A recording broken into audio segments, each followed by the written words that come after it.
नमस्कार साथियों, बेस्ट ज्ञान चैनल पर मैं बीरम सिंह आप सभी का स्वागत करता हूं।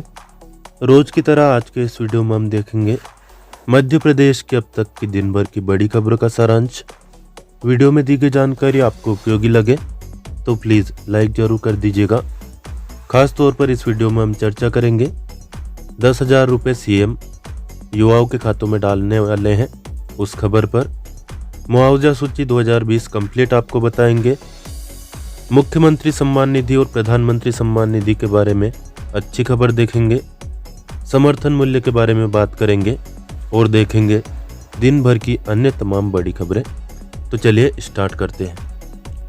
सबसे पहले आपको बता देते हैं मध्य प्रदेश में बाढ़ और कीट व्याधि से जो क्षति हुई है, कुल मिलाकर जो मध्य प्रदेश शासन की रिपोर्ट जारी की गई थी 5 अक्टूबर को, उसके हिसाब से 29 जिलों में फसलों को नुकसान पहुंचा है। आपका जिला इस लिस्ट में है या नहीं, यह आप यहां पर देख सकते हैं। जो जिले इस लिस्ट में हैं उन्हीं को मुआवजा की राशि का लाभ मिलने वाला है।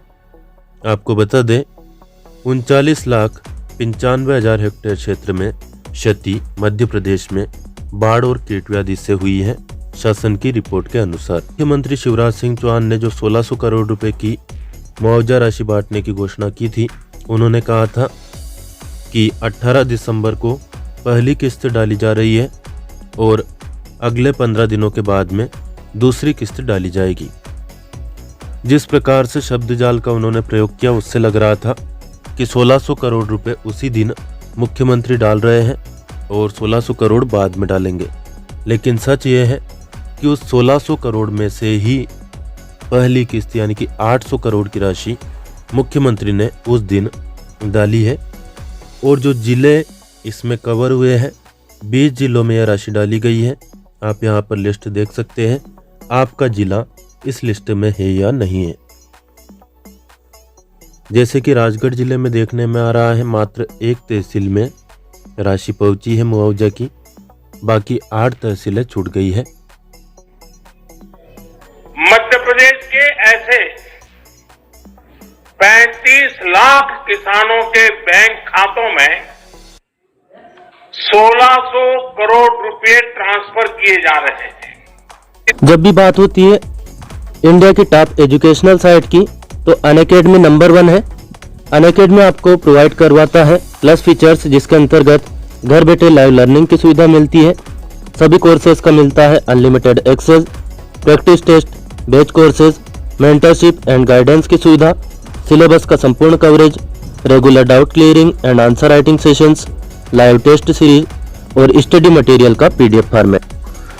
21 दिसंबर से शुरू हो रही है अनअकैडमी की MCTT जनवरी 2021 बैच, जिसमें प्रीवियस ईयर क्वेश्चंस के थ्रू आपको प्रिपरेशन स्ट्रेटेजी बताएंगे इंडिया के टॉप एजुकेटर्स।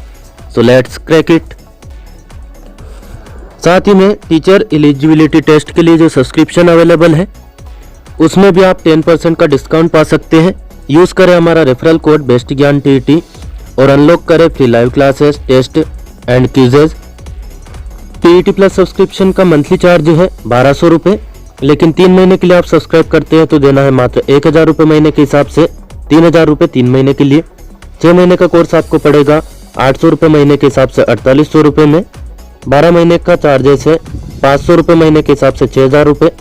वही 24 महीने का चार्ज आपको है 300 रुपये महीने के हिसाब से 7200 रुपये। यानी कि आप देख सकते हैं यदि आप 2 साल के लिए सब्सक्राइब करते हैं तो मात्र 10 रुपये रोज के हिसाब से आपको चार्ज देना है। और उसमें भी आपको मिल रहा है 10% का डिस्काउंट। यानी कि 12 महीने का सब्सक्रिप्शन आप लेते हैं और अप्लाई करते हैं हमारा कोड बेस्ट ज्ञान TT, तो आपको 12 महीने का जो सब्सक्रिप्शन है वह पड़ रहा है मात्र 5400 रुपये में, 450 रुपये महीना, जो कि 10वीं 12वीं के बच्चों की फीस होती है। उसमें आपको प्रतियोगी परीक्षाओं की तैयारी कराई जा रही है। India's best educators for all subjects, all batches, 1 subscription. Link आपको सब्सक्राइब करने के लिए और फ्री लाइव टेस्ट लगाने के लिए डिस्क्रिप्शन में मिल जाएगी। प्रोमो कोड यूज करना बिल्कुल ना भूलें, क्योंकि उससे न केवल आप फ्री लाइव टेस्ट ज्वाइन कर पाएंगे बल्कि प्लस सब्सक्रिप्शन में भी आपको 10% का डिस्काउंट का लाभ मिल पाएगा। कांग्रेस वाले, राहुल बाबा, कमलनाथ, दिग्विजय सिंह, तुम्हारे टाइम तो गड्ढों में सड़क थी कि सड़क में गड्ढा पता ही नहीं चलता था। अरे इनके टाइम बिजली मिलती थी क्या बता दो? सिंचाई की व्यवस्था थी क्या बता दो? राहत की राशि देते थे क्या? फसल बीमा योजना देते थे क्या? चिंता मत करो रे किसान भाइयों, ये ब्याज की गठरी कमलनाथ, कांग्रेस, राहुल गांधी ने रखी है, मामा शिवराज सिंह चौहान नीचे उतारेगा। 15 दिन के अंदर सब किसानों के खाते में पहुंच जाएंगे पहली किस्त 1600 करोड़। फिर डालूंगा, हर महीने डालूंगा, चिंता मत करो। कांग्रेस के राज में मिलते थे क्या बताओ? अरे गट्ट कर दूंगा, चिंता काहे को करते हो? 0% ब्याज पे कर्जा फिर चालू कर दिया किसान भाइयों, चिंता मत करना। उसके भी 550 करोड़ रुपया हर साल दूंगा। और ये मैं गिन रहा था कि कितने पैसा हो गए, तो ये राशि कुल मिला के होती है। राहुल गांधी सुन लो, कमलनाथ दादा सुन लो, दिग्गी राजा सुन लो, ये 8 महीने में प्रधानमंत्री नरेंद्र मोदी जी के आशीर्वाद से, उनके सहयोग से ये कुल मिला के 82,422 करोड़ रुपया किसानों के खाते में डाले हैं। पिछले 24 घंटे के दौरान प्रदेश का मौसम शुष्क रहा। प्रदेश के रीवा, उमरिया, जबलपुर इन जिलों में शीतलहर चली है। सबसे कम न्यूनतम तापमान दर्ज किया गया 3 डिग्री सेल्सियस उमरिया में। बात करें 21 दिसंबर 2020 की सुबह तक अगले 24 घंटों के लिए मौसम पूर्वानुमान की, प्रदेश के सभी जिलों में मौसम शुष्क रहेगा, लेकिन अगले 24 घंटों में कहीं कहीं पर शहडोल संभाग के जिलों में शीतलहर चलने की संभावना है। इसके अलावा रीवा, पन्ना और छतरपुर जिलों में भी कहीं कहीं पर शीतलहर चल सकती है।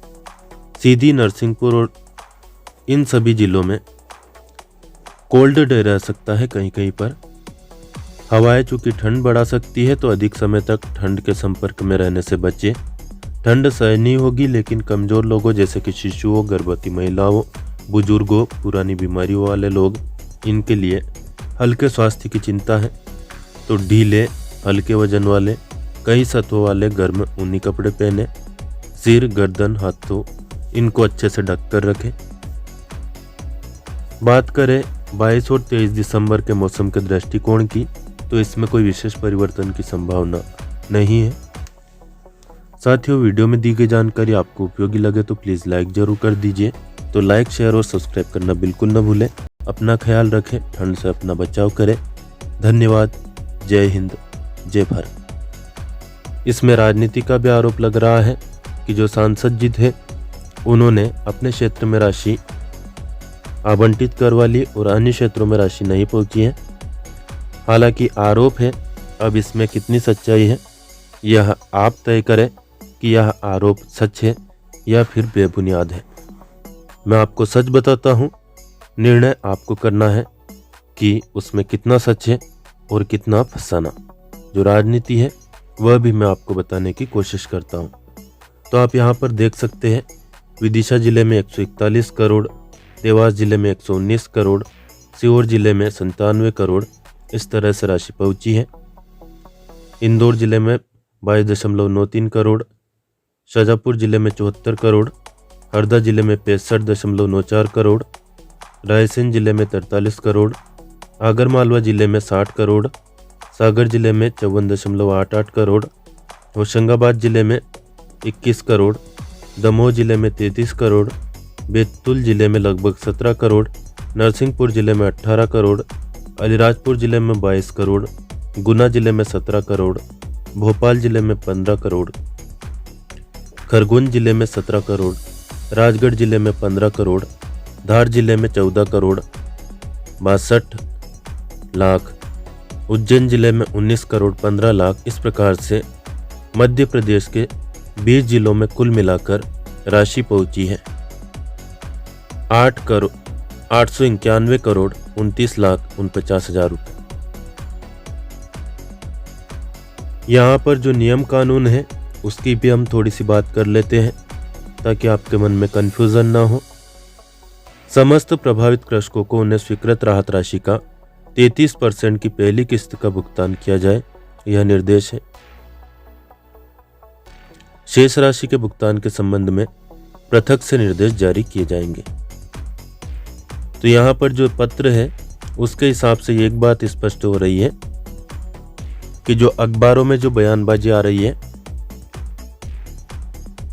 उसको हम मद्देनजर न रखें और इस पत्र को सीधे सीधे समझें, क्योंकि शासन आदेश है और शासन आदेश जो होता है वह सच का प्रमाण होता है। तो इसमें कहा गया है कि जो राहत राशि है उसका 33% है, यानी कि 3 रुपये में से 1 रुपया या 3000 रुपये में से 1000 रुपया फिलहाल जो किसानों के खातों में पहुंचा है। बाकी 2000 बाकी रहेगा।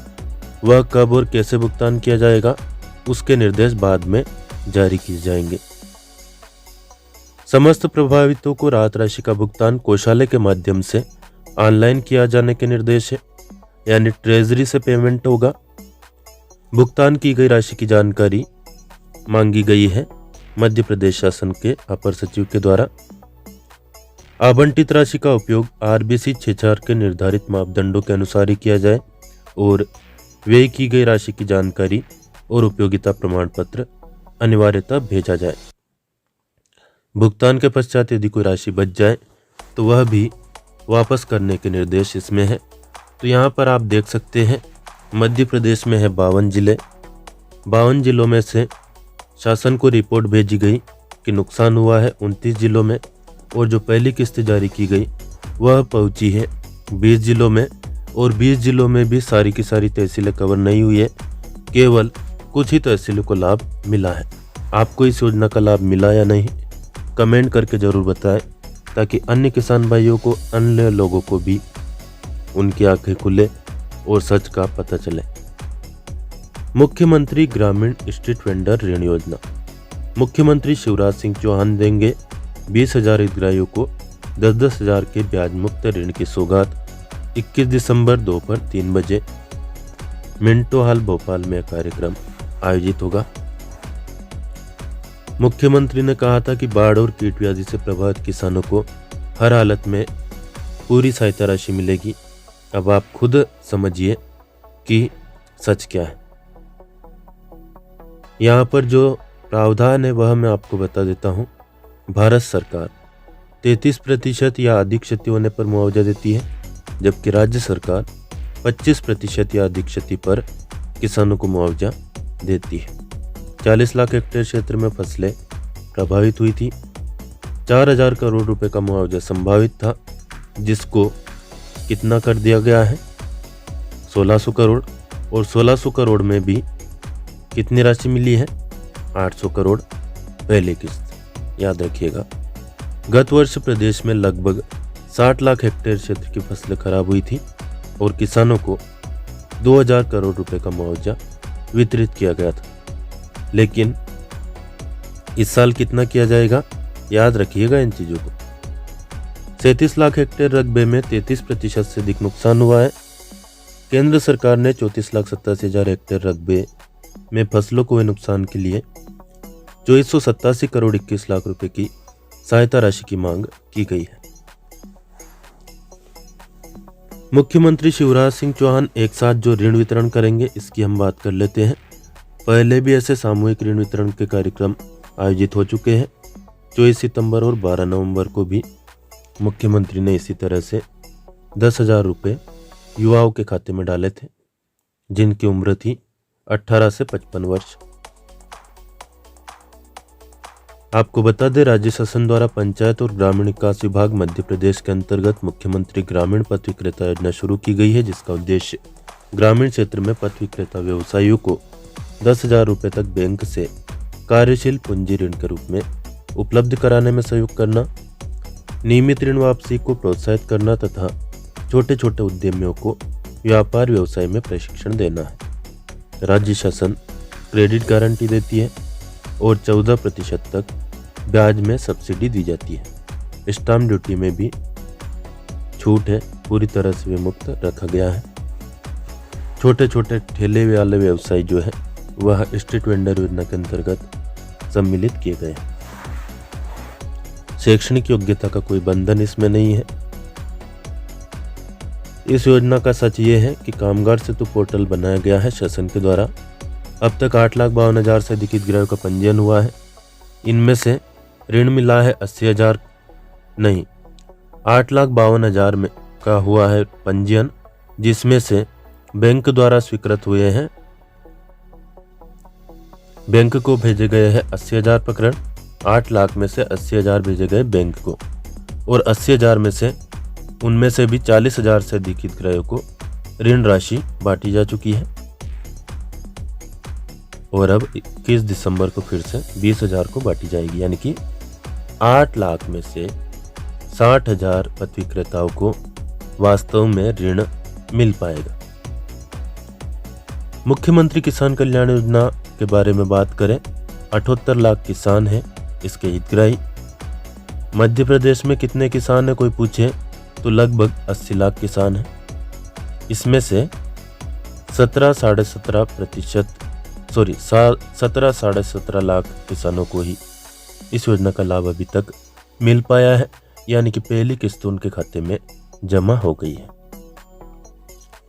फसल बीमा में जो प्रावधान है वह आपको बता दें। जो अधिसूचित फसलें होती है खरीफ की कौन कौन सी है, धान, सोयाबीन, तुअर, बाजरा, मक्का, और रबी मौसम की है गेहूं, चना, राई, सरसों। 100 हेक्टेयर या उससे अधिक नुकसान इनमें होता है तो ही आपको फसल बीमा का लाभ मिलता है। यदि किसी क्षेत्र में यानी कि पटवारी हलके में 100 हेक्टेयर या उससे अधिक क्षेत्र में नुकसान हो तब ही लाभ मिलता है और कम से कम 4 प्रयोग होने चाहिए। फसल कटाई प्रयोग, क्रॉप कटिंग एक्सपीरियंस। फिर क्या होता है, इन पत्रक जो बनाए जाते हैं प्रयोग के उनको कंप्यूटराइजेशन कराकर जिला कलेक्टर द्वारा बीमा कंपनी को जानकारी भेजी जाती है और फिर बीमा कंपनी राशि डालती है। इसलिए सिंगल क्लिक के माध्यम से आपके खाते में पैसा तुरंत नहीं पहुंचता है, भले मुख्यमंत्री जी कह दें। किसान लगातार आक्रोशित है, बहुत सारे समर्थन भी कर रहे हैं किसान बिल का और बहुत सारे किसान बिल का विरोध भी कर रहे हैं, लेकिन मेन मुद्दा किसान बिल है ही नहीं। किसान का मेन मुद्दा है समर्थन मूल्य। यदि किसान को अपनी फसल का वाजिब मूल्य मिल जाता है तो उसकी सारी समस्याएं खत्म हो जाती है। यहाँ पर 3 कृषि कानून के पक्ष और विपक्ष में लगातार बातें की जा रही है। पक्ष में दावा है मंडियां बंद नहीं होगी, तो भाई मंडियां कब और कौन सी बंद होने वाली थी जो आप पक्ष में दावा कर रहे हैं? विपक्ष कह रहा है कि मंडियां बंद हो जाएगी, तो दोनों ही राजनीति कर रहे हैं। सरकार को राजनीति करने का मौका इसलिए मिला क्योंकि विपक्ष ने राजनीति की। पहला कानून कहता है कि किसानों को अपनी फसल बेचने की आजादी रहेगी, लेकिन बड़ा मुद्दा है कि फसल किसान बेचेगा कहां? यदि उसे देश में कहीं पर भी समर्थन मूल्य नहीं मिल पा रहा है तो क्या मध्य प्रदेश का किसान उत्तर प्रदेश या गुजरात जाएगा? भाई गुजरात में भी फसल का भाव है, धान का भाव है 1815 रुपये, या फिर उत्तर प्रदेश में भी इतना ही भाव है। तो आप आज़ादी देख के किसान को क्या फ़ायदा आपने दे दिया है? भाई उसे समर्थन मूल्य दीजिए। आप कहते हैं कि एक देश एक बाजार, तो एक देश एक बाजार और एक भाव भी होना चाहिए। जब एक देश एक बाजार एक भाव होगा तो किसान को वैसे ही दूर जाने की जरूरत ही नहीं पड़ेगी। पहला कानून आपका कहता है कि किसानों को कहीं पर भी फसल देने की, बेचने की स्वतंत्रता हमने दी, निराधार है। पक्ष और विपक्ष दोनों ही राजनीति इसमें कर रहे हैं। दूसरा कानून कहते हैं कि हमने कॉन्ट्रैक्ट फार्मिंग की अनुमति दी है। तो क्या पहले कॉन्ट्रैक्ट फार्मिंग की नहीं होती थी? क्या बाटे पर खेती नहीं की जाती थी? अभी भी की जा रही है। क्या वह कॉन्ट्रैक्ट फार्मिंग नहीं है? कॉन्ट्रैक्ट का मतलब क्या होता है? अनुबंध, संविदा, एग्रीमेंट। तो क्या पहले किसान को यह अधिकार नहीं था कि वह किसी से एग्रीमेंट कर सके। हाँ, एक बात अच्छी की गई है कि एग्रीमेंट से किसान बाहर निकल सकता है लेकिन कंपनी नहीं। यह प्रावधान बहुत अच्छा है। एक और प्रावधान कानून में जो किया गया है कि 3 दिनों के अंदर किसान को पेमेंट मिलना चाहिए और जल्दी उसकी समस्या का निवारण किया जाए। इसके लिए एसडीएम के वहाँ पर वह अपील कर सकता है। अच्छा प्रावधान है। तीसरा कानून कहता है कि व्यापारी कितनी भी स्टॉक लिमिट रख सकता है। पहली बात तो ये तीनों ही कानून व्यापारियों के लिए है, कंपनियों के लिए है। फसल खरीदता कौन है? व्यापारी। तो व्यापारियों को यह छूट दी गई है कि वह किसान के यहाँ पर जाकर अब फसल खरीद सकता है। पहले वह मंडी के अलावा कहीं अन्य जगहों पर फसल नहीं खरीद सकता था। सच्चाई ये है। दूसरे कानून की सच्चाई ये है कि पहले कृषि संबंधित एग्रीमेंट कंपनियां नहीं कर सकती थी और अब कर पाएगी। तीसरे कानून की सच्चाई ये है कि व्यापारी के पास पहले स्टॉक लिमिट रहती थी कि 50 क्विंटल, 100 क्विंटल या 200 क्विंटल से ज़्यादा वह संबंधित प्रोडक्ट को नहीं रख पाएगा। स्टॉक लिमिट इसलिए रखी जाती थी ताकि कालाबाजारी ना हो। व्यापारी ज़्यादा दिनों तक इन चीज़ों को होल्ड इसलिए न करे कि बाजार में भाव बढ़ जाए। होता क्या है, आपने देखा होगा, लहसुन एक ऐसी फसल है कि इसके एकदम से भाव बढ़ते हैं और इतने एकदम से बढ़ते हैं कि किसानों को पता नहीं चलता, और किसानों को पता नहीं चलता उस समय पता चल जाता है बिचौलियों को, व्यापारियों को। वे तुरंत किसान के पास जाते हैं गांव-गांव और वहां से एकदम से, जैसे कि 10 रुपये किलो लहसुन बिक रहा है, जैसे ही व्यापारी को पता चला कि हाँ 80 रुपये किलो बाजार में कीमत हो गई है, लेकिन किसान को पता चले उससे पहले वह पहुंच जाता है किसान के पास और वह कहता है कि भाई बाजार में 10 रुपये किलो तुम्हारा लहसुन बिक रहा था, मैं तुम्हारा लहसुन ले रहा हूँ 25 रुपये किलो। किसान एकदम खुश, उसे जानकारी नहीं थी और वह तुरंत व्यापारी को दे देता है खुशी खुशी से, और व्यापारी तुरंत उसे 80 रुपये किलो में पहुंचा देता है उस कंपनी को जो कि इसका उपयोग करती है दवा बनाने में या फिर अन्य किसी प्रकार से। आपको पता है लहसुन बहुत कीमती है, खास तौर पर इसमें जो रसायन होता है उसका उपयोग दवा बनाने में किया जाता है। शायद इंसुलिन लहसुन में होता है। तो यह सब चीज़ें हैं जो कि किसानों को समझने की ज़रूरत है और सड़कों पर आने के बजाय अच्छे से खेती करें, इन चीज़ों को समझे, संगठित हो, सोशल मीडिया पर एक्टिव हो और सरकार को अपनी बात मनाने के लिए प्रयास करें। किसी के बहकावे में ना आए, न पक्ष में और न विपक्ष में। वैसे भी ठंड इतनी पड़ रही है। अब मैं आपको ज़्यादा समय न लेते हुए मौसम का ताज़ा हाल सुना देता हूँ। वीडियो में दी गई जानकारी आपको उपयोगी लगे तो प्लीज़ लाइक ज़रूर कर दीजिए। अन्य दोस्तों को भी शेयर कर सकते हैं, खास तौर पर किसान भाइयों को ज़रूर शेयर करें। कोई प्रश्न या सुझाव आपका हो कमेंट करके ज़रूर बताएं। चैनल को सब्सक्राइब ना किया हो तो सब्सक्राइब कर लीजिए। सब्सक्राइब कर चुके हो तो बेल आइकन यानी कि घंटी का बटन जरूर प्रेस कर दें ताकि आपको नोटिफिकेशन मिलना शुरू हो जाएंगे। धन्यवाद। जय हिंद, जय भारत।